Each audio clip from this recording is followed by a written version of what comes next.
Welcome to the Signature Sip podcast, a real estate podcast with myself, John Steingraber, and my beautiful wife, 𝗪𝒁. Cheers to the beginning of Signature Sip. I feel like now we're back and we have a lot to give. We have a lot to offer. Till this day, by the way, I have to say, the excitement happens the second I land the deal, not when I get paid. It's the art of the deal, landing that up. Right, it's the chase. Not only are we going to be giving a lot of wisdom and knowledge and experiences and stories, but we're going to bring on guests. I bartended, babe, so something that you and I have in common, even though... Babe, you bartended for how long? 3 months? A day or two?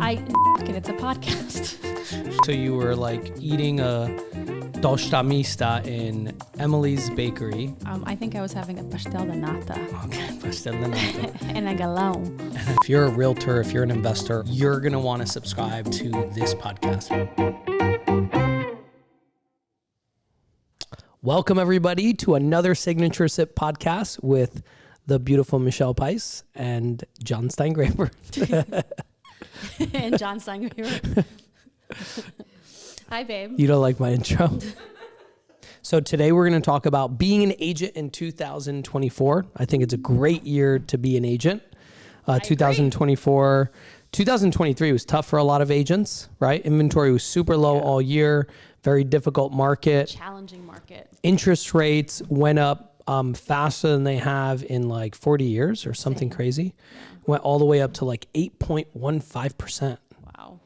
Yeah. So now we're already back to like 6.25%, and a lot of people are jumping off the sidelines and jumping in and buying again. And I think sellers are, having the opportunity to, put their house on the market and go out there and buy a house because they're okay with selling their home and then going and buying at around a 6% rate. Mm-hmm. And I think the interest rates are going to come down even a little bit more, right? I agree. I think we're probably going to see them go to somewhere in the 5s. And I think once they do, I think the days of the 2 and 3% are long gone. Yeah. Don't expect those anymore. So if you are a seller and if you're thinking of selling and you're just waiting for that interest rate to go down, you know what? Jump on it, because the interest rates, when they are going to go down, I do think they're going to go down, but I wouldn't wait on the sidelines. I just don't. So 2023, the biggest challenge that I had was inventory. Right. You had people that wanted to sell, but they had nowhere to go, because if they had an interest rate, and most of them did, at 2 or 3%, they had a low interest rate, right? If it had a low interest rate, but even if they had a higher interest rate, at some point they would have refinanced. So the average was 2-3%. They were not selling their home to buy something at a 7 or 8% interest rate. It made no sense. And I get it, right? I totally get it. You're trading up in house, but you're also, in most cases, you're trading up in house, but you're also, you're paying top dollar for a home, and you have high interest rates. So with interest rates come down, I do think there are going to be a lot more sellers hitting the market. Therefore, we're going to create a tremendous amount of inventory. Buyers are, all the buyers that are on the sidelines just waiting for inventory to pop up, you're going to start seeing, a frenzy, in my opinion. I do think we're still going to experience the multiple offer situation for sure. I think 2024 is going to be a great year. I don't have a crystal ball, but I have some predictions. Again, more lower interest rates, more buyers, more sellers, right? As far as agents, I do think people are going to continue to get into the real estate game. Those that have... No, I think a lot of people left the business. That's right. Because, they were, they just weren't doing any business. That's who left the business. It's the agents that left the businesses. They're not doing any business, so they weren't really part of the business to begin with. So that doesn't really change much. But what's unique about this year is that it's an election year. So I think everybody needs to keep that in mind. So I don't think you should set 12-month goals this year if you're a real estate agent. I think you should set like 9-month goals or 8-month goals. Why? Because when, September, October roll around, like we're just going to be inundated with politics. Mm-hmm. And this is a really crazy election, right? Yeah. It's an important election too. It is a very important election. And I think that, there's a lot of crazy stuff happening with the whole Trump being taken off the ballot on some states, which is, obviously not allowed. And they're trying to, figure that out. But I think there's going to be a lot of chaos and a lot of distractions kind of leading up to the election. So I think at that point, from a real estate perspective, I think a lot of people are going to jump off the sidelines. jump back on the sidelines. That's what I meant, where they're not going to make any decisions because they're going to be very uncertain about who's getting elected and what direction the country is going to go. And I don't think it matters whether you're, left or right or independent or whatever. Like, it doesn't matter. And, if you're a realtor, you can make money when anybody's in office. But, we have to also keep in mind that I think during those last few months of the year, we're going to have a lot of people just not really concerned about buying a house. I agree with you. And that actually happens every election year, I find. During that time, the market just slows down. People just wait on the sidelines, waiting to see, again, who gets into office. So 9-month goal, do a 9-month, not a 12-month goal. So basically, whatever your goals are for the year, just make sure you get them done in 9 months. Yeah. And, you can obviously close properties still in October, November, December, but you got to get them all under contract before then. Right? Do your best to try to close those deals. And, obviously for the months that things are kind of getting, a little crazy, or if it slows down, what do we do when things slow down? We work on our business, right? Instead of working in the business, and save those projects for the end of the year and put, more marketing in play toward the end of the year as well. That way you could hit, 2025 kind of running. Yeah. But yeah, I think that's going to be something that's unique this year in real estate. So if you are an agent, consider that. And we got a bunch of questions from the audience, mostly realtors, our listeners, talking about 2024 and how to be an agent, and just asking questions about how to have a successful year. So we have Nino, our marketing director here. She's going to throw those questions. So if you hear, that's her in the background. So Nino, feel free to jump in and start asking those questions.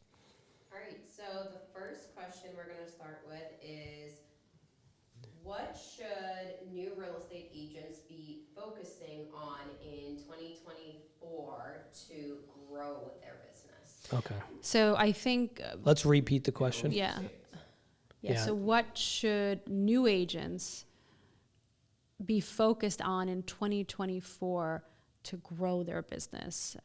Well, first and foremost, align yourself with the right team, right? Who you work for matters. Make sure that you choose a brokerage that that you see fit and that you can relate to, that has the resources, that has the the education, that has the training, that has the credibility. So who you work for matters. Very important, first and foremost. Number two, I think there is.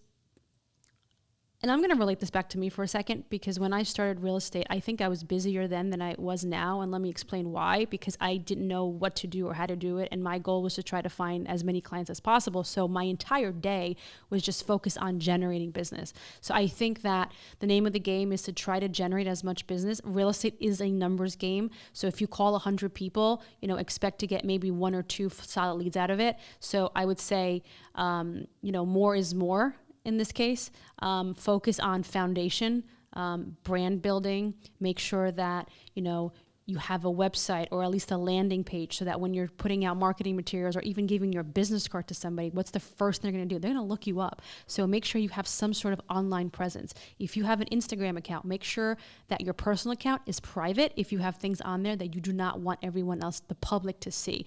Start up an Instagram page, a Facebook page, a YouTube page, all business related. You are now, a real estate agent. You are a professional. So make sure that all the online foundation is there, LinkedIn, et cetera, et cetera. Join networking events. Make yourself known to your sphere of influence and to your family and to your friends that you are a real estate agent. Begin your database. Start your database early. That is one tip that I wish someone has said to me. Start your database. I started my database 10 years in, and I was playing catch up, but I would say start your database, right? Feed that database. Sphere of influence, family, friends should be in your database. Constantly be feeding your database, planting those seeds. Align yourself with somebody that can maybe help you co-market, either it's a lender or, whoever, be resourceful if you don't have the funds to invest into your business, especially into marketing. Pick an area that you want to focus on, right? What do you want to be known for? Do you want to be known for selling luxury real estate? Do you want to be known for, being in the investor's agent? Do you want to, start with rentals? I mean, do you want to work with buyers? Do you want to work with sellers? Like, who are you? In the beginning, you probably don't know what you want or who you are. So you do a little bit of everything. And I recommend doing that, like dibble and dabble, do it all until you figure out what it is that you like. And then at that time, just really start to develop a niche around that, around your specialty. When I started, right, I was 𝗪𝘁𝘁, the real estate agent that worked with buyers, would work with sellers, that worked with investors, that worked with commercial, that did tenants, I did it all. And because I just, I was just trying to generate as much income as I could, and I didn't know what I wanted to. And then I realized, okay, my passion is listing, right? So then what happened? Dropped all everything else, right? Didn't do a rental, didn't do commercial, didn't work so much with buyers, and just focused on listing. And then as the time went on, I decided, okay, well, my passion really is not just listing. My passion is listing luxury homes because I enjoy them. And so I transitioned into becoming a luxury agent. And I went after high-end listings, right? That was my focus, high-end listings. My entire website was all about luxury. Now I'm known as a luxury real estate agent in the space. So, I didn't get there by accident. I put my mind... I focused on it, and I established a really strong foundation around luxury. So whatever it is, and I can keep going on and on and on because I have all these little nuggets, and just, from my experience, I went from selling $200,000 homes to representing $17 million homes. So, I've been everywhere, and I've been in other brokerages too. So I know what that's like. But as a brand new agent in this space, here's the thing, you guys, as a new agent in 2024, you have something that most of us did not have. You have social media, the power of social media. If you work your social media, if you do it really well, social media, Instagram can generate you many leads. 6 figures a year, for sure. Right? So work that, learn that, put yourself out there, videos, align yourself with the right people, power of proximity, leverage. There's a lot. I can talk about this hours. And thank you, baby, for listening. It's just probably itching right now. I was like, I need to say something. No, that's all right. I'm people probably want to hear from you more than they want to hear from me. All right, so this is welcome to Signatureship with 𝗪𝘁𝘁. A few pieces of advice that I could give is, we deal with, to give everybody context, because they probably know you more for being in the real estate brokerage space. But for years, we've been building Signature Realty and coaching and training agents. So I've had thousands of one-on-one, conversations and coaching sessions with our agents. That's what we've done. We've helped other agents, including you, right, grow the team and all the team members on MPG. And we've worked really closely with all of our top producing agents, right? Some of them kind of, just became top producing agents on their own and kind of attended some of our trainings from afar. But a lot of them we worked one-on-one with and helped them build. And I think the number one thing is immerse yourself, go all in, and then set a plan for 2024. I think a lot of agents, they wake up and, like you said, they don't know what they're doing. And I think your plan will motivate you, right? Start out with, how many transactions do I want to hit? And why do you want to hit that many transactions, right? This isn't about ego. It's not about vanity numbers.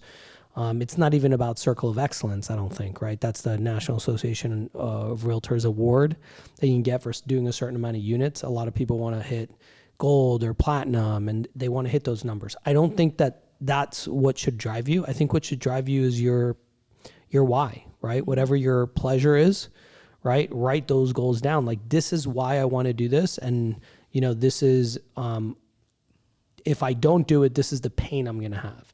And I think those two things are really important, and writing down your income goal that's tied to your values, whatever that is. And I feel like a lot of agents, you're independent contractors, right? A lot of agents are like, all right, I need to make this much money to pay my bills, pay my business stuff, and like save a little bit of money.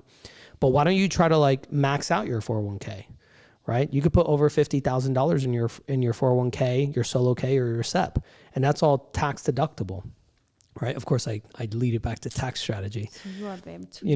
You can put, a lot of money away in your IRA, and you could put money in a health savings account, and you could put money away in a college 529 plan for your kid. And, you can write off so much stuff. And I think a lot of people forget about that, right? They invest back into their business, and that's great. That's one of the best returns on investment that you can make. But like, you have goals. Like, if you have college debt, let's pay that shit off this year. If you have credit card debt, let's pay that off this year. Absolutely. Right? Set your goals, but like, don't just have like a goal like, oh yeah, this is the number I want to hit because it's, I'm going to get this little award.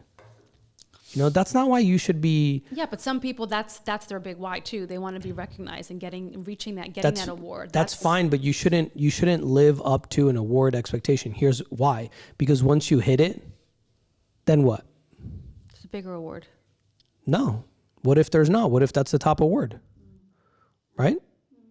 So have your own rewards in life. Have your own feathers in your cap. And write down your goals and then have a plan to accomplish that. And then it's very simple. It's not easy, but it's simple, right? When our agents will write down their number, like, I want to make 250,000. Okay, great. Well, if you could make double that, like, what would your life be like? Oh my God. Like, then I would do this, and I would do this, and I would do this, and I would do this. Okay, great. What I like to do is an exercise that we call it reverse engineering. You've heard it before.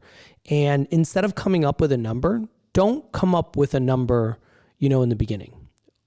It's a good idea to just ask questions. So ask yourself, how many deals do I think I can get from open houses this year? Like, if I sit 15, 20 open houses this year, how many can I get? Right? And for every for every 3 to 4 open houses, you should be able to get one deal. Yeah, at least. Yeah. If you're doing it right, you should be able to get.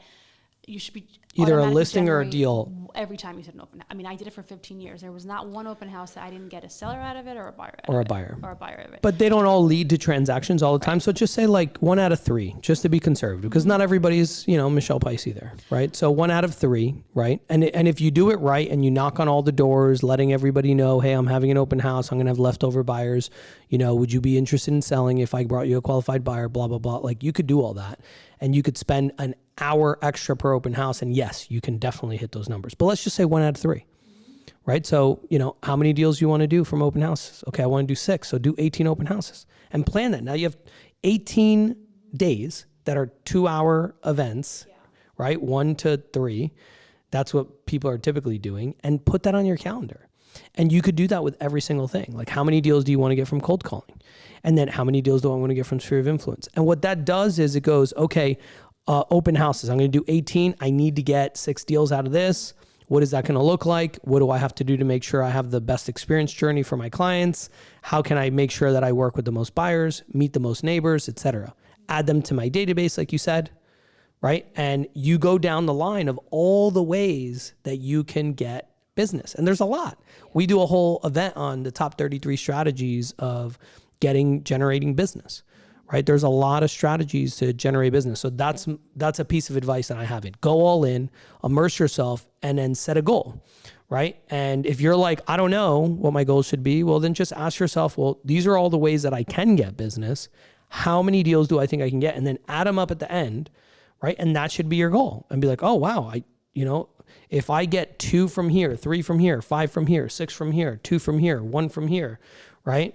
You add it all up, and now I'm at 36. Yeah, you can do $360,000 in the year, right? If you make an average commission of $10,000, you can make $360,000, right? All you have to do is do 3 deals a month. That's not that many deals if you look at setting up a plan. The problem is that you have a thermostat. You have a financial thermostat, right? That you're like, I'm going to make $100,000. Right. And you just, the thermostat is set to $100,000. So that's how hard you work. Yeah. And a lot of people, they also stop working when they think they've met their goals or reached their goals. So it's like, okay, well, if I want to make $100,000 a year, that's 10 to 12 homes that I need to sell right? Depending on, Right. on the price range. And then they get there, they just relax. Right. You set Oh. your expectation. You just relax, and you can't relax. Like you Right. have to keep building your pipeline because anything can happen, right? And then what you don't account for is that deals fall apart. So those 10 deals that you think you have, all of a sudden can turn to 5 very quickly. So, Right. and I've seen people just kind of take the foot off the brake a little bit when they think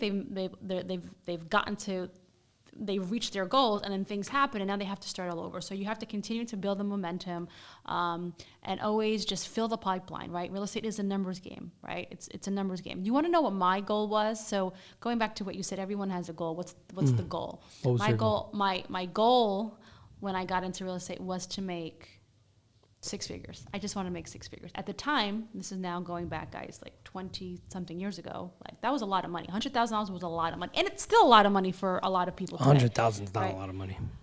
For some people, it's a lot of money, babe. Just like humble yourself for just a little bit. No, like, it's not a lot of just money in little bit. today's day and age. Everybody knows it. Not in New Okay. Jersey. To some people, it is. Okay. To some people, it is depending on your life. And I mean, we had a call with one of our agents the other day. She goes, all I want to make is $100,000. With $100,000, I can pay for my rent.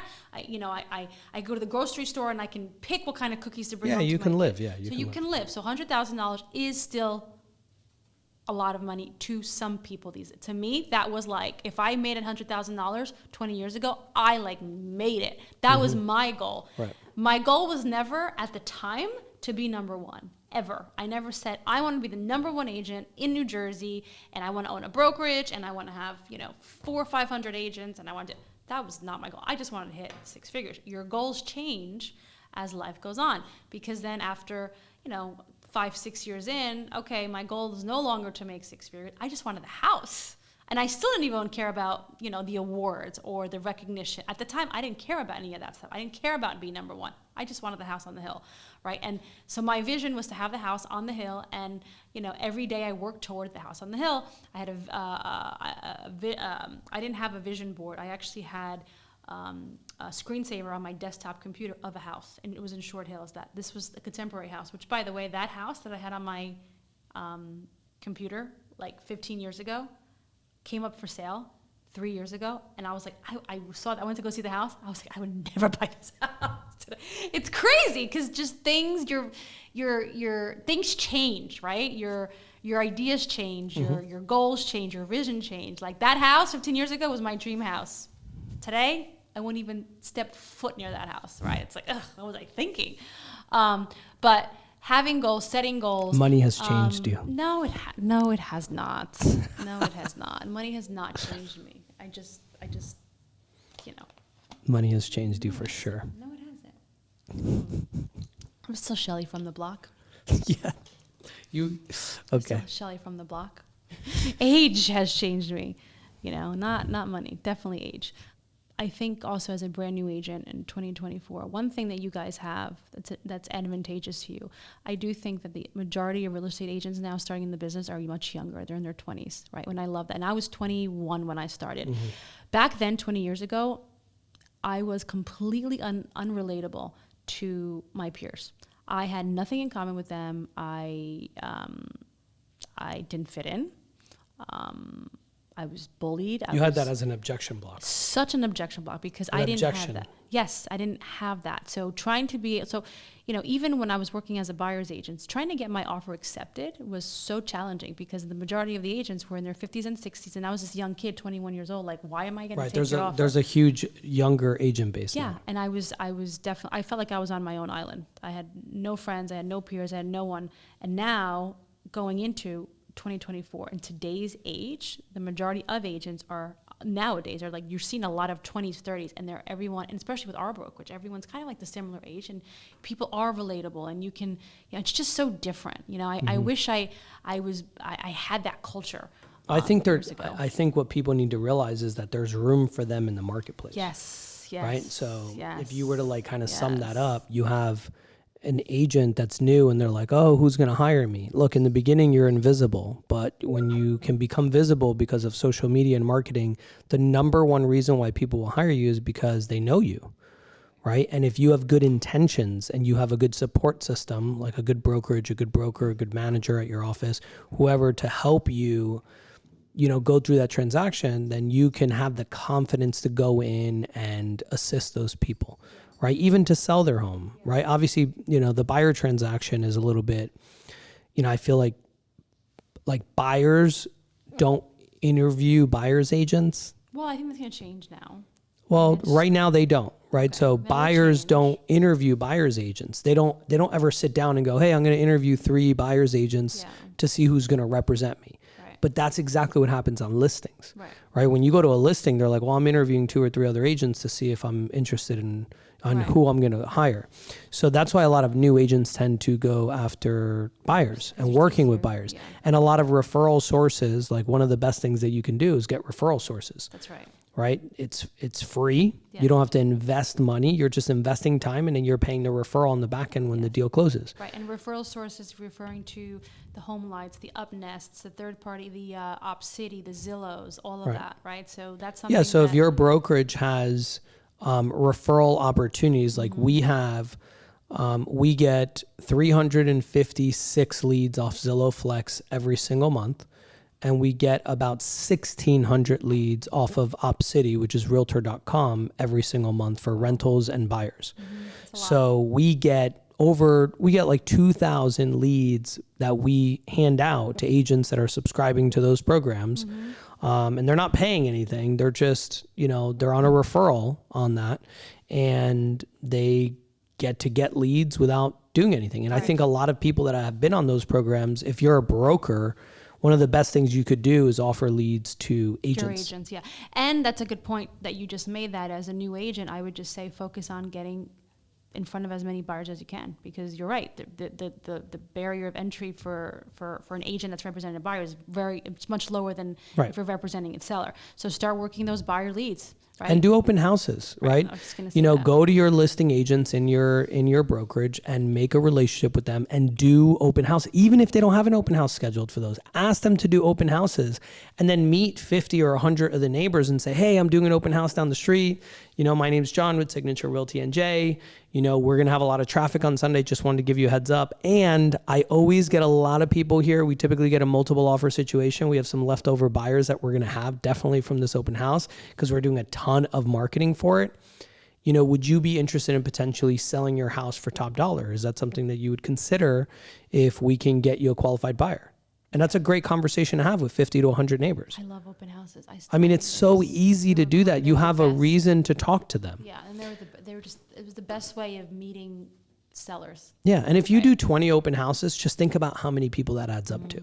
I think people underestimate the power of that, right? The power of just meeting people. Yes, but babe, also there's not a lot of inventory. So even if, for those of you out there that want to be doing open houses, understand too that we're also in an economical climate. We're in the climate right now where there's not a lot of I know, but you have listing agents, right? Like yourself and a bunch of them at our office. We just did our call yesterday. So we do a monthly brokerage meeting. We call it Signature Recap. And at the end of the meeting, everybody talks about the listings that they have coming up. They shared like 20 different listings that are coming up. now, yeah. Okay, but wait, 20 different listings that are coming up, okay? Some agents shared more than one.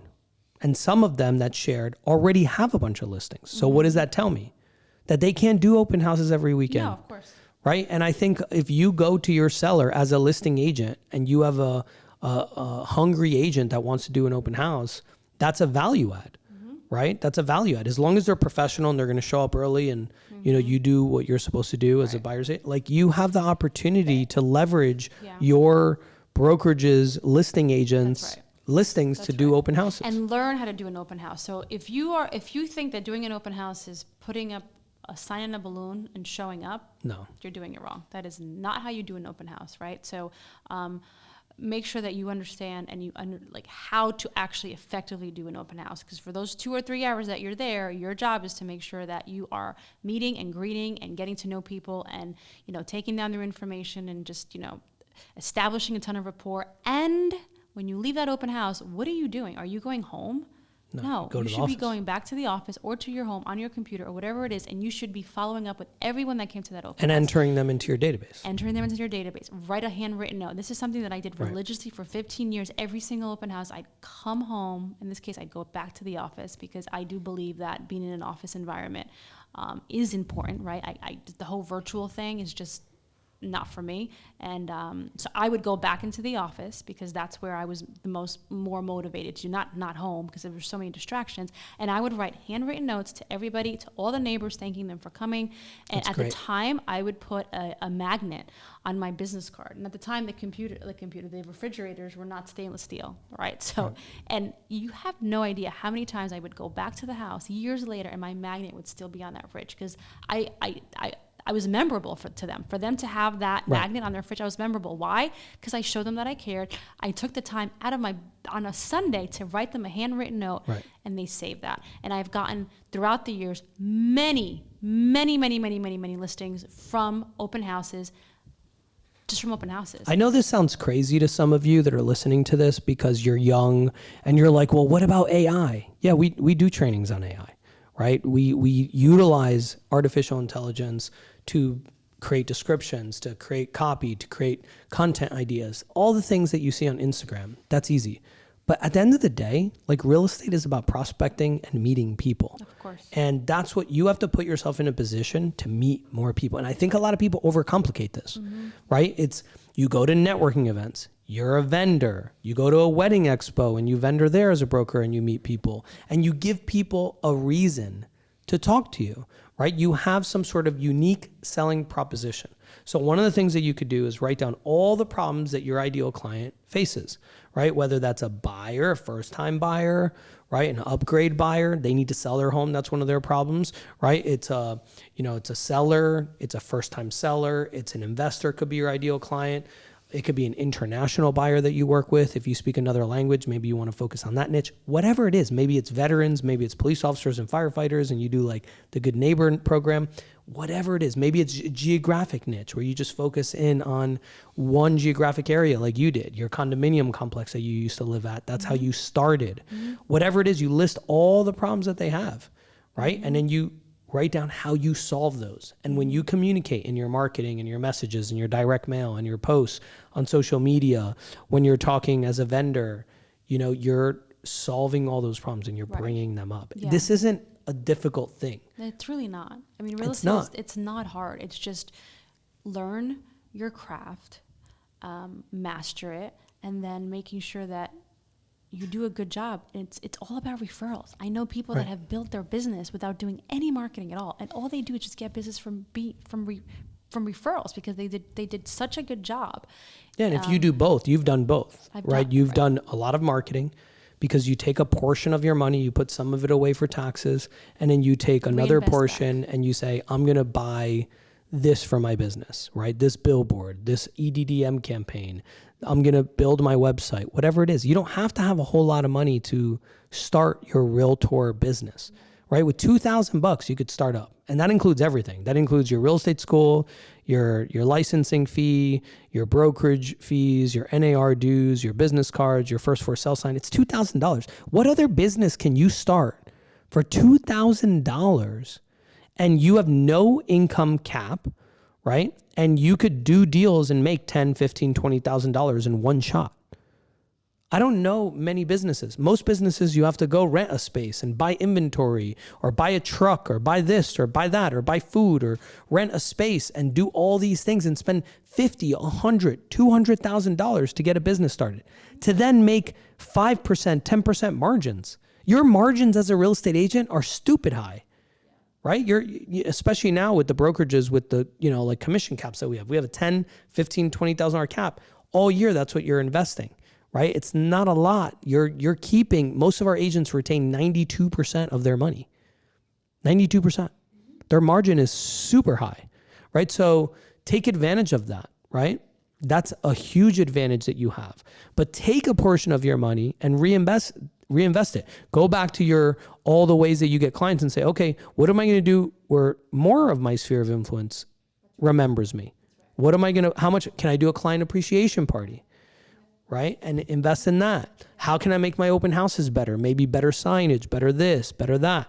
How can I make, my cold calling better? Maybe I invest in a Mojo dialer, right? Or another sort of dialer that's going to give me more leads and make me more efficient. And you just go through every single one of the ways that you get business and improve it. And the ones that you do, you double down on, right? So sometimes in the beginning, you need to just, do a little bit of everything to see what works. And the ones that actually work, you double down and you get rid of the ones that do not work. Right? Yeah, guys, and there's paid leads.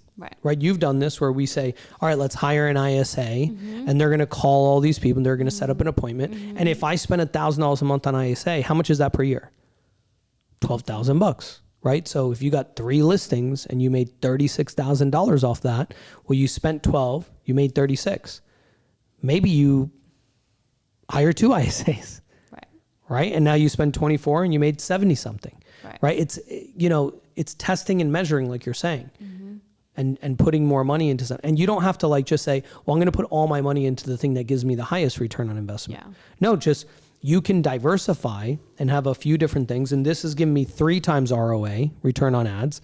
And this is giving me 4. And this is giving me 7. And this is giving me nothing. I'm losing money over here. So get rid of that one. Right. And be patient too. So real estate How many months would you say that somebody should? 6 months. You need 6 months. And it's not, as much as we want instant gratification, real estate is not instant gratification. You don't make your money until you close on that. So just because you're putting an offer and it's getting accepted, there's still many, many steps before you actually get paid. So, you're in this for the long haul. Going back to what I said when I was doing open houses and I was doing, I spent the time writing those notes. Those sellers didn't call me back for 2, 3, 4, 5, 10, 15 years later, but I was planting the seeds. So keep planting them and keep planting them and eventually they will grow and the flower will bloom and you can start, making a ton of money from, the referrals from and everything else that you're doing. But, and be consistent with what you're doing. If you are, I started a Q&A on Fridays. Do you think I want to be on a Q&A every single Friday? No, but I'm consistent with it, and every Friday at 10 o'clock, I'm doing it, right? So same thing with my business, consistency. It was direct mail, consistent. I would send it out every single month to the same address over and over and over and over and over. So your message has to be consistent. If you are, if you're representing a luxury home, then make sure that when I go online, all I see is luxury, right? Don't pretend to be someone you're not. People want to be everything to everyone, and then they miss out. Totally missing out. It's interesting because I remember when you started in luxury and how you did it and all that. But another piece of advice that I want to share with everybody that we help our agents with is sometimes it's not about working harder and doing more transactions. You can make the same amount of money by increasing your sale price, right? And having the same amount of customers. And you can make a lot more money. And if you, instead of, we're not talking about commissions because they're all negotiable, but if you are, the agent that says, I charge this, if you charge 0.25% more on every transaction and you don't go down from this percentage to this percentage when you're doing a listing, when they're asking you for a discount because they are negotiable, you only go down by 0.75 instead of 1%. Well, now you're earning 0.25% more. And if you increase your sale price, think about it, the difference between $400,000 at, let's say, 2.5%, that's $10,000. But if you up your sale price because now you're doing marketing in a $700,000 neighborhood, and you're making $700,000 at 2.5, that's $15,000. What's the difference between 10 and 15,000? 50%.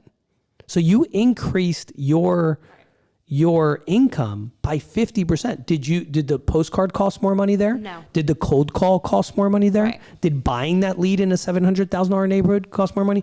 Is it going to be that much different interviewing for a $400,000 or a $700,000 house if you up your game? Right? And you invest a little bit of time working on your listing presentation. That's right. Right? And we just went from $10,000 average per deal to $15,000. So we're doing the same amount of work and we're making 50% more. That's just by changing 2 metrics. Actually one, just the sale price. But if you charge a little bit more, you make even more. Right. And that goes back to, know what is it that you want to do, know your niche. Right. And then reverse engineer your goals. What are your goals? How much money do you want to make? Well, how do we get there? Yeah, and what do you want? Don't ask yourself, what can I do? Don't ever ask yourself, what can I do? I don't think anybody was like, when they're 10 years old, they're like, I'm an NBA player. I'm good enough. No, they know they're not good enough to be an NBA player at 10 when they're watching Michael Jordan on TV, right? They don't know that they're good enough yet.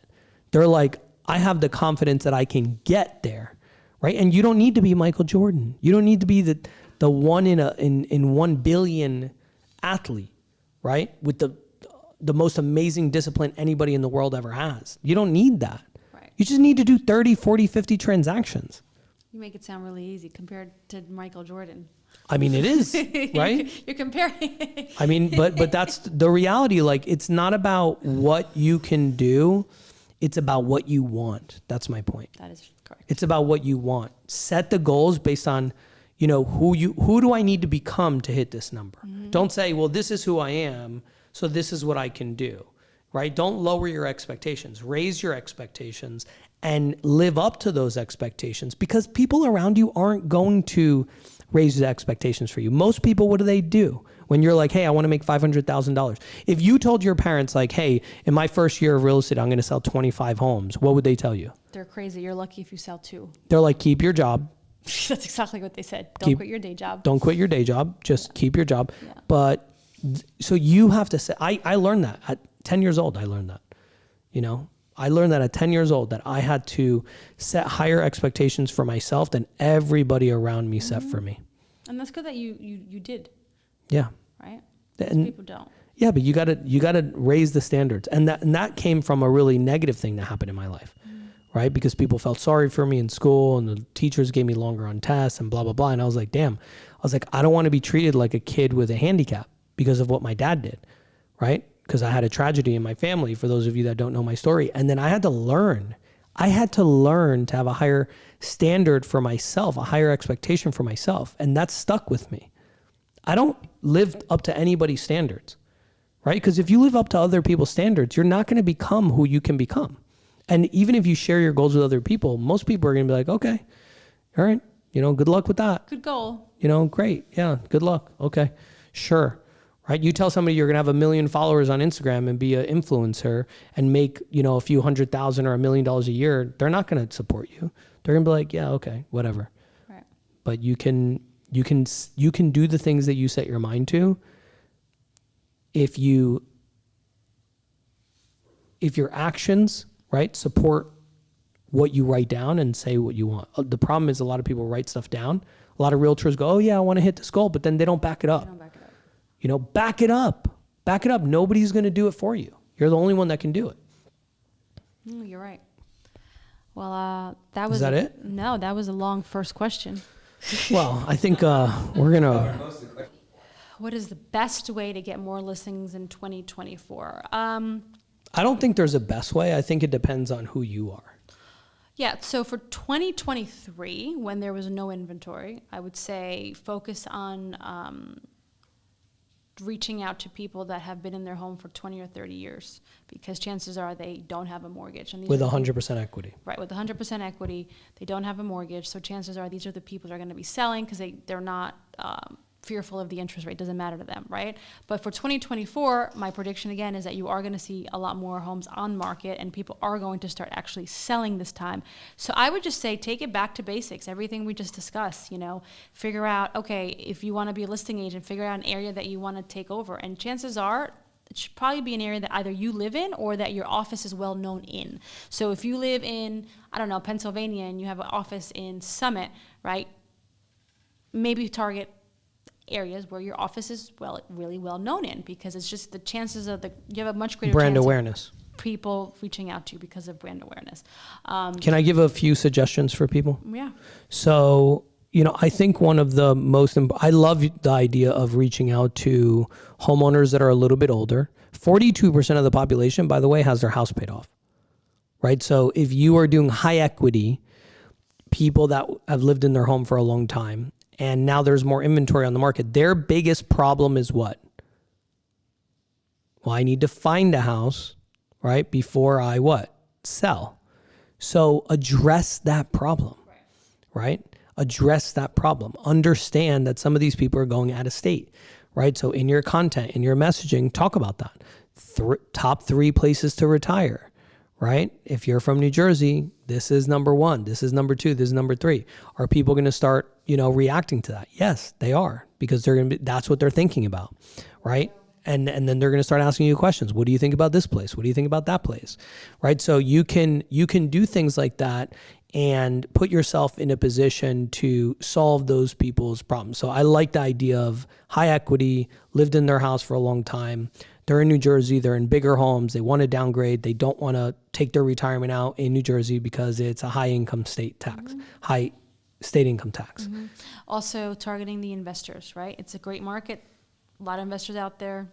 Everybody's jumping into the game. If they were on the sidelines for a while, they're jumping back into it. So, focus on establishing relationship with builders, with investors, for sure, number 1. And what do most investors want? They want deals. So maybe focus a little bit more on trying to bring deals to investors, because what's going to happen? Builders. Or builders. You're going to represent them on the purchase, and they're most likely going to list the property back. So those are probably the two things that I'm going to say to just really focus in on 2024. Working with investors, with builders, and focusing on homeowners that have a ton of equity, or pretty much 100% equity in their home.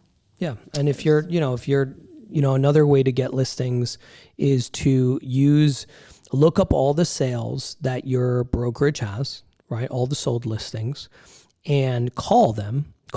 Not call the listings, call all the people that are in 50 house, 100 house, 150 house radius from that home that's sold, and call them. Be like, hey, you might have noticed, our brokerage sold 123 Main Street. We're calling in the neighborhood because we have a ton of people sitting on the sidelines. Interest rates just went down again, and they're projected to go down even more this year. Were you planning on selling in the next 6 or 12 months, or buying anything? And asking them that, and just circle prospecting. You have a little bit more rapport because they just saw that for sale sign go up, then it went under contract, then it went sold, right? So you have a lot easier of a conversation. It's not 100% of a cold lead. It's a little bit warmer, because there's already brand awareness and you have something to talk about. I think more for sale by owners are going to come on, right? Inventory. Some of them, in the beginning, they're thinking, I'm just going to sell my house myself. They don't understand the value of listing their house and exposing it to the marketplace. I think calling them, but don't call a for sale by owner and say, hey, let's list your home for sale. Right. Say, hey, do you live in the house? Yeah, I live in the house. Great. Where are you going to go when you sell your house? Oh, I'm not sure yet. I was looking at this. Great. Can I help you, working as your buyer's agent to show you other homes? That's actually really good. It's a great way in to for sale by owners. Really, and then what happens? Most people say, I have a buyer. They don't have a buyer. Don't lie, by the way. If you don't have a buyer, don't promise someone that you have a buyer just to get in front of them, because they already know the game. I mean, they're not stupid. So that's actually a really good way. Now you call the for sale by owner. You say, I want to work with you to help you find the home that you like. Why? Because a lot of times these for sale by owners, they need to fall in love with a new house before they're realistic on their price, on their FSBO. No, that's true. More often than not. And if you meet them and you build rapport with them and you show them that you're an amazing agent, and if at least you're at Signature Realty and you're doing the trainings that we show you how to be a fantastic buyer's agent, and you're like really giving them value, they're gonna be like, wow, this agent is amazing. And then they're like, why don't you come over and tell me about my house? What do you think? And then you have the opportunity to list their home. And a lot of times when you go to put in the offer, you say, hey, we're gonna put in an offer contingent upon the sale of your home. They're gonna wanna see it listed on the market. So let's talk about that. And then you have that conversation. So it's a very low pressure, easy way to talk to for sale by owners, right? And you just have to think logically, who sells their homes, right? This category, this category, this category. Some people are raising their hand like for sale by owners saying, I'm selling my home, and it's not listed with a realtor. So why not add value to them? We created a whole landing page for them with an entire video of 26 minutes on why you should consider using us as a listing brokerage, as a for sale by owner. And here's all the mistakes people make as a for sale by owner. And then we give them free resources like the lead-based paint report, seller's disclosure report, wire fraud form, et cetera, et cetera, et cetera. That way they're getting value from us to begin with, because only 8% of for sale by owners actually end up selling for sale by owner. Most of them end up listing with a realtor. So why not be that realtor, right? And guys, look, just think about the numbers. Go to your market in your area, type in sold, okay, for single family homes, okay, or single and multi, you could put residential real estate, and put how many properties sold in this zip code over the last 12 months. And then Google how many households are in this zip code. And what you're going to find most of the time, at least in New Jersey, you're going to divide the two. You're going to say, well, okay, there's 800 homes sold, right? 20,000 households. It's 4%. What does that mean? That over the last 12 months, 4% of homes sold in that area. And if you have a long-term mindset, I just want you to just understand this. I don't think a lot of people think of it like this. Okay, two things I'm going to share. Number one, 4% per year. How much is that? That's 8% of transactions. 4% of 20,000 is 800, right? Homes that sell. There's a buyer and a seller. That's 1,600 transactions per year happening in one zip code. That example is Union, New Jersey, 07083. That's 1,600 transactions. Wow. If you look at the top realtor in Union, New Jersey, right, maybe they sold 50 of those 800 homes. They don't even have, they have a very small market share, but they might be number one, but they have a few percent market share. That means there's room for you in the marketplace. Okay, that's number one. Now, let's say you market to every household, every homeowner in that town every year, or a portion of them, whatever. Every year, it's 4% of everybody that you market to. So 10 years go by, and 4%, 4%, 4%, 4%, 40% of people are going to sell their home in 10 years. Long game. Guys, in 25 years, 100% of those homes turn over.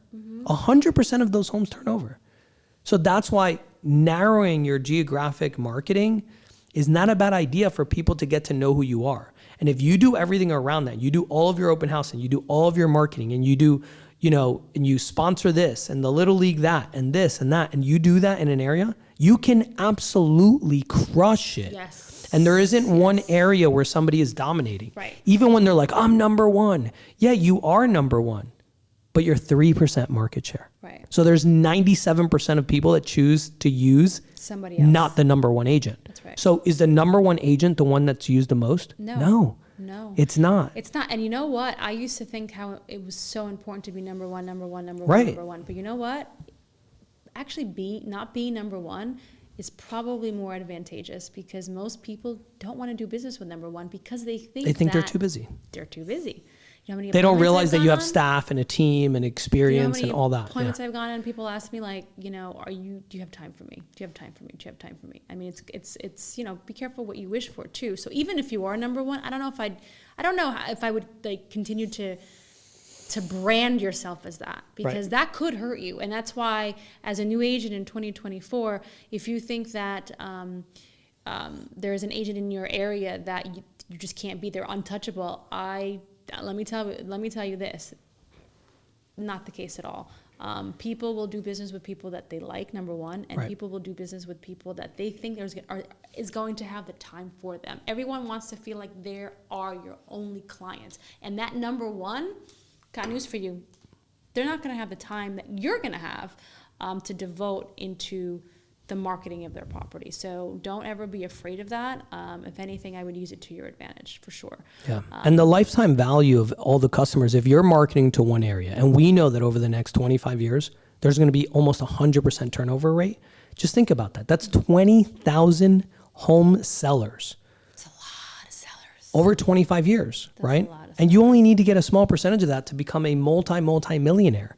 But what's the lifetime value of you working with agents in that geographic area and just killing it?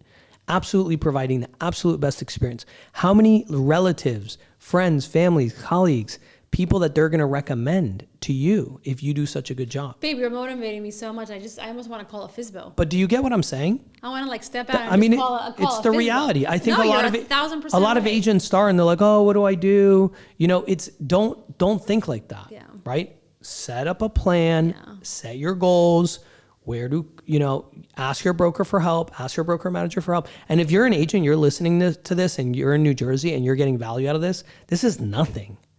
Like what we do at Signature Realty, we have templates, we have scripts, we have everything broken down for our real estate agents to implement and take action on all these things. And if you don't feel like you are getting the training that you want, we have an amazing commission program. We have a great rev share program. We are hands-on. We have tons of support. We have physical offices. I could literally name 50 reasons why you should join Signature, right? This isn't a commercial for Signature, but I feel the need to say that because if you are listening to this and you're like, I'm in Jersey, and you want to learn from us, let's go.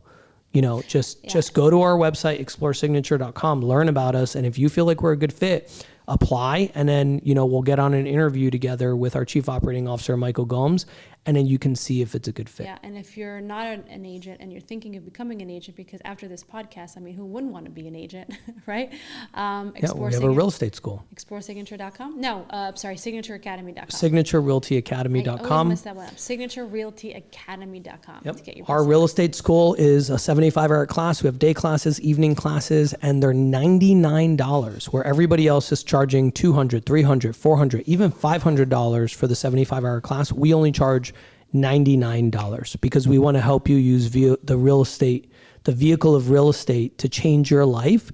That's why I've lowered the barrier of entry, and it does cost money to get started in real estate. So you could save a few bucks and then put that towards the other fees that you're going to have when you join. SignatureRealtyAcademy.com. I'm not going to forget that.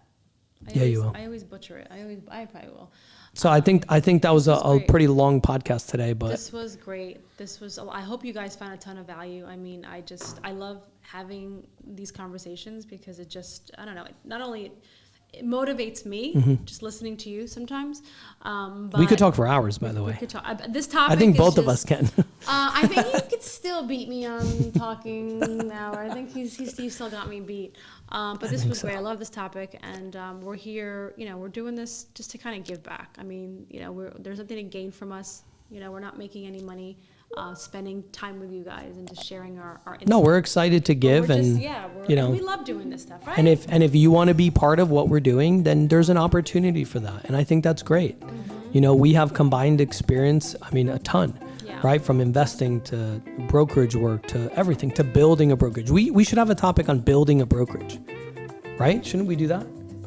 For brokers. I think broker managers. I think they'll get a lot of value. Let's do it. From learn, and we'll get 𝐺𝐵 on. Let's do it. Yeah. All right, guys. Thanks for tuning in. Subscribe on YouTube. Check out our other podcasts on Spotify, and follow us on our Instagram handles at 𝗵𝒆 and at 𝘊𝒨𝒏𝒄𝒏𝒄𝒏𝒄. Talk to you guys soon.